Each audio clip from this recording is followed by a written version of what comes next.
Hi, everyone. I'm Arlene Krantz, host of Amazing Women in Action. And today I am so thrilled to be interviewing Tammy Washington. Tammy is known as America's Success Strategist and author of Nailed It, Do It, Be It, Achieve It. Tammy came from a small town in South Carolina and now speaks on the stage in front of thousands. So, Tammy, I'm so thrilled to have you here. Thank you. I'm excited to be here. I wanted to ask you, how does somebody go from a small town in South Carolina to being on the stage in front of thousands? What did you do? What kind of mindset were you in that you did something like that? Well, here's the thing. When you grow up in a small town, one of the things that you dream about every single day is getting out of that small town. So every day I remember as a young girl just sitting in front of my window, and there was a huge cotton field in front of my house, and I lived like on a dirt road. And every day I would just dream, and I was just like, man. And I would watch the planes in the sky. I'm like, one day I'm going to move to California. One day I'm going to do all these amazing things. I am going to get out of my small town. And so in everything that I did growing up, that was always the goal, was to get out and be able to see the world, to do different things, to have new experiences. And so I think that's kind of where it started. I just always had this big dream that I was going to leave and go someplace else, and I was going to be open to the adventures ahead of me. So, was there one particular thing that got you going? I mean, something had to get you out of there. What was that one thing? I think just the opportunity to go to college, was the first step. I was just like, yes, this is my opportunity. Where do I want to go? And had an amazing opportunity to go to the University of North Carolina at Chapel Hill. And there, I learned a lot about myself because I wanted to be a news reporter at the time. I thought I wanted to be a journalist. And as I started pursuing that, I started getting internships. I started, really, I jumped in with both feet, even at a young age. And pretty soon, I realized that I didn't want my entire life to be based around negativity. And it seemed that every day it was something negative. If it bleeds, it leads. And I knew that I wanted to speak to the world. I knew that I had great messages I wanted to send out, but I knew that going through the news was not the way to make that happen. So then I had to kind of start pursuing other feats. And it's one of those things where I always tell people, when I'm coaching or when I'm speaking, I'm like, sometimes you don't always know what the grand plan is, but if you keep following the steps, if you follow your heart, and if you look and see like, okay, this calls to me, but this doesn't, you'll slowly start to move into the right direction. And so wanting to be a news reporter led me into wanting to be an actress. And then that's actually how I came to Los Angeles, and I was pursuing acting. And then pretty soon I was like, this isn't it either. It's kind of fun, but it's not really it. And luckily I had an opportunity to really sit down and think about what my true purpose and passion is. And it was really motivating people. And now that's what I do. I get on stages, I speak to large audiences, and I help people to create a better vision of themselves. I help people to step into their dreams. And now I'm completely fulfilled, and that's what I've always wanted to do. That's excellent. To go from wanting to be an actress into helping people, that's really good. I love the story. But let me ask you a question. On this journey to where you are today, did you get a lot of people that told you, Tammy, are you crazy? You're going to move to LA. Why would you do something like that to try to keep you where you were? And how did you overcome those messages? I think, it's interesting because my family is always very, very supportive. And my mother was always one of those people where she wanted us to do great and amazing things. And I remember having a conversation with my grandmother one day, and this was when I was in college. And she was asking, she was just like, well, how is it? And what's it like? Because she unfortunately never got the opportunity to go to college. And my grandmother was the ultimate housewife. You walk in and she's already got food made. She's like, what do you want? What do you want? What do you want with it? Like, and I always thought that that was her dream, to just take care of her family. And so one day sitting down with her, I think it was like my senior year in college, she said, I always wanted to be a teacher. I always Wow. wanted to do that. I'm so proud that you decided to really follow your dreams instead of going and, just going the family route, kind of thing. And so that was kind of my upbringing. Like my mom, my grandmother, my family, my dad, my family, everyone was always very, very much like, get to the next level. Do all the things that we never got a chance to do because, we got married young or we, decided to stay in the small town to be near our family and friends. So in that sense, I think that I was very blessed because if I had not had that support system, I probably wouldn't be the person that I was today. And I was, as in any family, every child is different. And my older sister and my younger sister are very different than me. And so my mother always said that I was her rebel child. So when I said, hey, I want to move to California, they really weren't surprised because they were like, of course you do. You're the rebel. You're always doing something completely out of the norm. So yeah, I think having a great support system definitely was in place. And to be honest, Arlene, if there was anybody that I had to fight against as far as negativity, it was myself. It was myself and believing that, wow, can I really do this? Everybody else believed in me, but I was always like, wow, can I do it? Well, we'll see. We'll try. Doesn't work out, I can always go back home. I think a lot of women go through that same thing. Oh, you could do it. You could do it. You're wonderful. You're strong. And then we go back into our heads of like, really? Do you really think I could do it? Well, what happens if I can't? And then I'm going to disappoint you. So we get into this circle that sometimes it's hard to get out of. Absolutely. So and your motto is, there's no secret to success, only strategy. Absolutely. So how can you give us some ideas of what that would be? Well, here's the thing. I think the reason why that's my motto is because a lot of people will look at people who are extremely successful and they're like, wow, these people are either really, really lucky, like they were born into the right family, they were, given, certain opportunities. But in the end of the day, when you really study out successful people, most of them weren't so much lucky as they were persistent, as they came up with a strategy for how they were going to achieve success and they stuck to it. And so I always tell people, if there's something that you want to do, you can absolutely do it. And the best way to do that is to study people who've done it before and just look at their strategies, look at the commonalities, look at the things that they all had in common, and then you do the same thing and you're going to land somewhere near where they were at the very least. And so my thing is, when it comes to success, I want people to get it out of this idea that this is something for somebody else. This is something that, really rich people can have, or people who went to private school, or people who, had everything given to them. They can be successful, but I can't. No, you can be successful too. All you have to do is figure out your strategy. That's interesting because when we look at people that are so successful, it's like you say, oh, they were lucky, oh, they were smarter than me. Who am I to think that I could ever do something like that? But that's a great advice to give somebody. Look at the strategy that they use to get where they ended up and where they're continuing to go, because successful people never stop. Absolutely. Absolutely. Okay, so Tammy, let me ask you a question now. What was the biggest mistake you ever made when you were on this journey to be successful? Oh, gosh. How many mistakes I've made? The biggest mistake. Or something that pops into your head at the moment? Because a lot of times we think that if we make a mistake, we're a failure, and why would we go back in there and take a risk of doing it again? And I can certainly name a bunch of mistakes I have made. So I'm wondering, what was your mistake? Yeah, I mean, it's hard because I really do look at everything as kind of a building block. Like even the things that have seemed like mistakes, in the end, you learn so much from it that it almost seems like it's a part of your growth. I think probably, if I had to say, probably... I think sooner. I would have started sooner. There you go. I would have, as soon as I realized, and here's the thing, when I realized that I really wanted to be a motivational speaker, and I wanted to help people make big changes in their lives, I did take action immediately.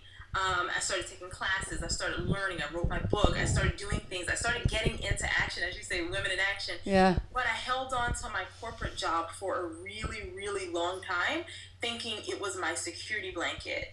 And the truth of the matter is, if you're going to be successful, you just got to get out there and do it. And I think if I had just kind of jumped out on my own and actually said, okay, this is how I'm going to make my income and I got to just figure out how to make it happen, I think I probably would have been further along than what I am right now. So, but again, that in itself is a lesson that, hey, if there's something that you see that you want to do, go and do it now. So, I think for women especially, there's a lot of fear to lose that job, to let go of that job, because that money's coming in, and when that money comes in, it feels like that's something that's yours. And yes, if you cut that job out to take the chance, the risk to start a journey to a different kind of success, that's scary. it's so scary. It's so scary. And the truth of the matter is, we become dependent. I call it the golden handcuffs, because in some ways we're so dependent on it, and we need it, but we hate it at the same time. So it's like this really great thing, but at the same time we feel shackled. We feel like, I can't be free. I can't do what it is that I really want to do. And the big fear is that we won't know what to do when we get out there. And the truth of the matter is, you're not going to know. The only way you're going to know is to get out there. That's the only way, because it's kind of trial and error, because what works for some person, somebody else may not work for you. So you got to get out there and you got to start trying. You got to start trying. And then you will start to see success. Yeah, I think it's that fear of the unknown. It's Yes. like, if I quit my job, what does that mean? What's it going to look like? And I think that stops a lot of women, especially, from leaving a job that they're not happy in to begin with. Absolutely. Yep. So I think that's the big thing right now. So now you've also studied the mindsets and the patterns of highly successful people, which you found out was a strategy. But was there one thing that just jumped out at you and said every single one of them did this particular thing? I think, oh, All right, give me two. Not one, give me two. Number one, kind of what we were just talking about, they got started. They weren't afraid to take risks. They weren't afraid to go out there and make a mistake and fail. And I think when you look at non-successful people versus people who are highly successful, that is one of the big traits that you see a difference in. People who aren't successful aren't willing to take risks. They would rather stick with the devil that they know than try a devil that they don't know. Even if they believe that everything that they want is in that, that new place, they'd rather just stick with what they know. So that would be the first one, that they're willing to get out there and take risks. And I think, and kind of along the same lines, when they do fail, they get up and they try again. If you're out there and you're an amazing woman and you feel like, well, I keep trying, I want you to look at how consistently you're trying again. Because most of the time, the first thing that you do, you're going to probably fail. Or if you don't fail, you're not going to be amazing at it, but you get better at it over time. And most of us want to be perfect right at the beginning. And that's really kind of unrealistic. That's like asking a 5-year-old to recite a dissertation. No, you got to teach the 5-year-old how to read first. Then you got to teach them how to think with the words. It's Yeah. a process, and you can't be perfect right away. So to me, when I hear something like that, it's like, did you have somebody in your life that was somebody you could talk to, that you could call when you were stressed out, when you're crying? Because I certainly have times that I cried, and thank goodness I had good friends that were there to listen to me through my questioning myself about, am I doing the right thing? So Yeah. who was the people that helped you? Absolutely. You know what? This is what I always say, that you must have a mentor, and you must have a mastermind. A mastermind, that comes from Think and Go Rich. That was the first time I'd ever heard that concept. But what it really is, it doesn't have to be this like corporate type thing. It can just literally be this idea that I have certain people in my life that I can talk to about certain things. And so there are people that I get career advice from. There are people that I call on the days when I just need somebody to pick me up. I had actually one of those days this weekend. We just celebrated Easter. And I'm like looking online, and I'm here in Los Angeles, and I'm watching everybody with their family and their friends. And I was just I was so lonely. And so I called, my best friend, and I said, I feel like I want to cry. I know that I'm here for a purpose, and I know that, I can't kind of live this dream back in South Carolina where I'm from, but I miss my family so much. I want to cry and like rip my heart out. And she was there to pick me up and to really say, you know what, Tammy, there's a bigger vision though. There's a bigger vision, and there's a reason you're in Los Angeles. And if you want to go home, you can. But is that where you really want to be? So you kind of, I have people who can pick me up, and then I also have people who can break me down. Like when I am, just being a brat, and I'm just like, I wish this thing would happen faster. Or I wish, I have people who call me out and say, Tammy, no, no, no, no. What are you doing? Why, one morning, a couple months ago, it was like a Friday morning, and I decided to sleep in. And my aunt called me, and she said, "What are you doing?" And I said, "Oh, well, I have a long weekend. I'm speaking at an event tomorrow, so I'm just taking today, and I'm going to sleep in." And she said, "That's not what entrepreneurs do. You don't get to sleep in." And I was like, "Oh my gosh, you're right." And I got up. But so you got to have people that you can get the advice from. You got to have people who can pick you up when you're down, and you got to have people who are going to call you on your stuff. And I call that my mastermind. That's interesting because normally when we think of a mastermind, we think of a group of people sitting in a room, Right. but it's not always that. That's that. excellent. That's really excellent to hear it. You're calling it your mastermind, but you've taken certain people, one for your career, one for when you're down, and I think we all need that. But did you find it hard to reach out to these people? Because a lot of the women listening are probably saying, "Oh, I don't know, I could do that." So You know, the only time I think I found it hard was when I was reaching out to mentors. The other women in my life, generally, those are women that I've naturally come into connection with, and so we have mutual benefits for being in friendship with each other. So not only do they pick me up when I'm down, I pick them up when they're down as well. So it's not as hard. The problem is we get fearful when we feel like we're taking something from somebody and we're not giving anything back. And usually that's what happens in a mentor relationship, because they're kind of giving us advice, but we don't feel like we can really do anything to help them because, I mean, we don't know as much as they do. So I understand that fear, and what I would say to that for people who might be struggling with the fear of reaching out to a mentor, just do it.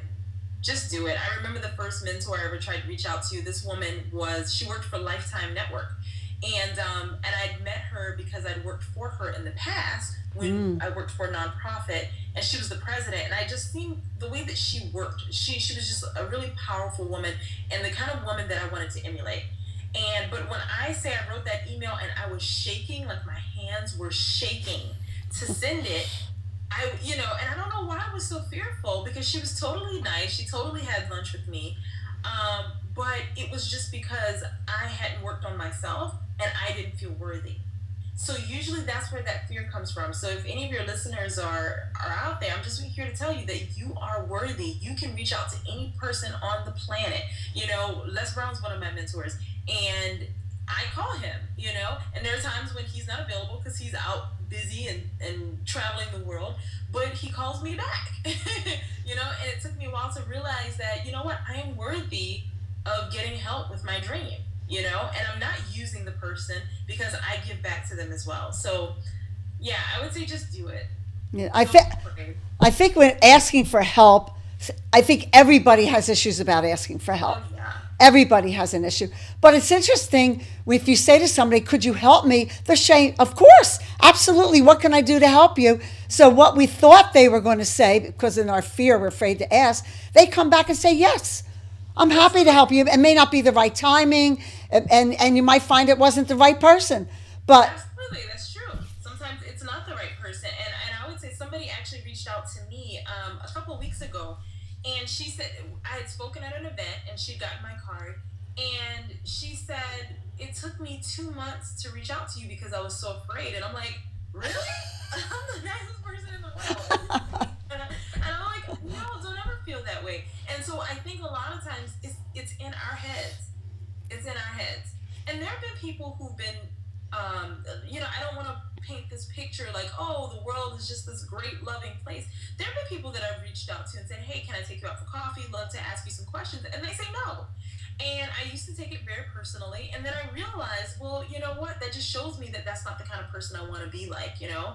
And it also showed me that when other people are in that situation, how you treat people, you know? Because if you've never been in that situation where someone was rude to you or mean to you, you won't understand it when somebody comes to you and they say, can you help me with something? So that's why now when people say, can I help you or can you help me with something? Absolutely, I will help you to the best of my ability. Now that might not be, I might not be able to get in the trenches and work it for you, but if you need advice or if you need help, absolutely, let's sit down, let's have a call. I'm willing to help because I know what it's like to be in that position where you're just like, I just want to make this dream happen and I have no idea how to make it happen. Yeah, it's funny because when I first came to Los Angeles, somebody introduced me to this woman because I was new here, and we went out to lunch. And at the end of the conversation, she said, "Well, I don't need any more friends. Have a good life. Goodbye." I was like, "Ah, are you kidding me?" That was my first introduction to LA. I was like, "Whoa, am I in the right city?" And of course, Wow. it worked out okay. But I never forgot that, and it made me feel so bad until I Yeah. met other people that made me feel good. But Right. it's hard. It's hard when you move to a new place. Mm-hmm. So are you finding, because I know you work with men and women, are you finding there's a big difference in the women that you work with, and how men behave and how women behave when they're going towards success and working on strategy? Because I think that women are smarter, but that's just my opinion. I do primarily work more with women than I do with men. I would say that, hmm, what's the biggest difference? What's the biggest difference? I think, hmm, you stumped me on that one. Oh, good. No, no, no. um, Well, are you finding that? I think the biggest complaint. Oh, sorry, go ahead. Are you finding that more women are getting bolder? That they're Yes, starting to stand in their power? That they I really want to go after their dream? Yes. And I think, yes, absolutely. I think more women are stepping up into their power. More women, more than anything, are realizing that we don't have to fit into this mold of what we've been taught that a woman is. That a woman can be many different things. Success can be many different things. Um, and I think the biggest difference that I see between women and men is that in this day and age, women have much more of a support system than men. The biggest complaint I get from men are why do you mainly speak to women? Like, can you come and speak to the boys? I spoke for this young woman's event. She had this great event for teen girls, and I came and spoke. And her husband says, well, I work with teen boys. Why would you not want to come and speak to boys? And it just kind of stopped me for a second. He was like, we don't have a lot of people speaking on empowerment to boys. Everything is geared towards women these days. And I'm like, Ah. wow. So I think the biggest complaint I see with men, they're like, well, where is our empowerment event? And I think it's because the world believes that they don't need it, but the truth is that they do. Well, I have to say that took my breath away because I always think that men have that good old boys club and they always support each other and women don't. So that's why there's so much, everybody's working with women to get women to be powerful and go out there and achieve success. So that's very interesting to me that I you think said it's that. changing. I think it's changing. Yeah, Huh. because now a lot of men feel like they're very alone, like they're very alone in their quest. And I think when you look at masculine leadership, a lot of it is very competitive, where women are like, "Hey, you have a show? Hey, I have this. Let's work on this together." Even for this interview, my friend's like, "Hey, come over to my house. I have these amazing lights." you know, it's like we have this familiar type relationship where we're like, you know what? If I'm gonna make it, you're gonna make it too. Whereas for men, I think sometimes it can be really, really competitive. Well, that is, I mean, my mouth is hanging open listening to that one. That's really good. I'm glad you brought that up. I would never have thought that. Mm-hmm. Because we always see that the boys and get all this thing about, sports and being competition with each other. So that's, helps them to move on in their life. Wow. Thank you so much, Tommy. That was really an eye opener. So maybe some of the women out there would like to do that, would like to work with the teen boys and help them to get into leadership and be successful in their life. Yeah, I mean, I think the thing that always kind of held me back from that a little bit was I kind of felt like a woman can't teach a boy how to be a man, and that's a man's job. And so, but I think sometimes, if we say that too much, we're like, well, that's a man's job, that's a man's job, that's a man's job. But if the men aren't stepping up to organize events, to bring boys into a place where they can learn different things, then what's going to happen? Suddenly the women become more powerful, and even if you look at statistics for college now, women completely outnumber men in college, and they believe that that's part of the reason. Interesting. I think women bring a different perspective to men and to boys in growing up. So, and I think our perspective counts a lot. And I don't think they've ever had that from us before, because most women, I mean, I'm a mom of two daughters. Most of the time we don't express how we feel about things. Yeah. It's interesting. I'm glad you brought that up. That's really great. So I want to ask you a question. What action item would you give our women listeners that they can take away from this and that they could start doing today? I would say if there's something that you want to do, there's something that interests you, and you're just kind of in that place of you're like, I just don't know how to get started. Research. Start doing some research. Take baby steps, because there's nothing hard about doing research. Just start looking at people who've already done something similar to what you want to do, and start researching, and then put together a plan. Like, if you had to write out your dream story of how you got to that place where you were ultimately your most successful self, what would that dream plan look like based on the research that you've seen other people have had to go through? That's what I would say. Start there. And then when you start doing that, you start building your confidence so that you can start taking those first steps into becoming the woman that you want to become. Excellent, excellent. Do you also feel that to pick one person that's a role model for them, and to read up on that person Oh, and see yeah. exactly what they did and do research on that? Absolutely, absolutely. Yeah, I call it in my book, Nailed It, I call it your visionaries. These are the people that you look to and you're just like, wow, these are people I want to be like. And when you start looking at your visionaries, and I say visionaries instead of mentors because mentors are generally people you can talk to. Well, Oprah is one of my visionaries, and I'm not at a place right now where I can call Oprah, right?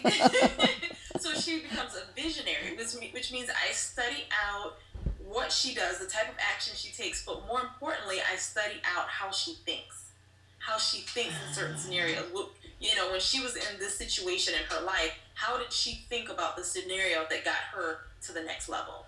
So that's what I would definitely advise for people. Like, set up aside those visionaries, people that you can look to and say, how can I become like them? So even if they don't become them, because there's Right. only one Oprah, Absolutely. but at least It's only a girl. they can get on that path to being something similar to Oprah. Absolutely. And that's part of the reason why I always tell people that you want to look at the way that successful people think. Because if you take all the actions that they take, obviously you'll start to get a lifestyle that's, very similar. But when you start looking at the way that people think, that allows you to become more of who you are. Because then you're understanding their thoughts behind the action, not just the action. So your action might actually be different than someone else's, but the thought process. For example, I know that's kind of vague, so I'm going to give you an example. One thing I love about Oprah, she said that she grew up in church. I did too. And she says that, she would listen to the sermons and she believed that she was a child of God. And if she was a child of God, well, God can do anything, so that means I can do anything. And that was her thought process. So then when she would come up to obstacles, she would always think in the back of her mind, but I'm a child of God. And because of that, she's often said it doesn't matter what she's doing in life, even if she weren't, on television. She said, even if I worked in a shoe store, I would have been the manager of the store. Because that's what I believe about myself. Like, I believe that I should be a leader. I believe that I'm a child of God, so I should have favor in my life. And so when I started thinking like that, am a child of God. I can have anything that I want, and God is on my side. God is fighting for me to have the things that I want. It changed the actions that I take. That has nothing to do with what Oprah did, you know? So it's about learning how successful people think, because she was building her confidence through doing that, and that was how I was able to start building my confidence as well. And I think some of the women are going to listen to this and say, I'm now going to do that. Absolutely. And would it be something, I mean, you could actually write that down and put it all over your house in front of mirrors everywhere you go, and look at that, even on your computer, and say, I'm a child of God and I can do anything I want and I can be anything I want. That's a beautiful story. I love that. So I want to thank you so much for being here as my guest. You really brought some very enlightening ideas and thoughts to the women that are listening, and to me too. I loved every minute of it. So thank you, Tammy. Thank you. Hugs and kisses to you. And good luck to all the women. Thank you so much for having me. Well, we're going to be doing it again, I'm sure. Okay, bye.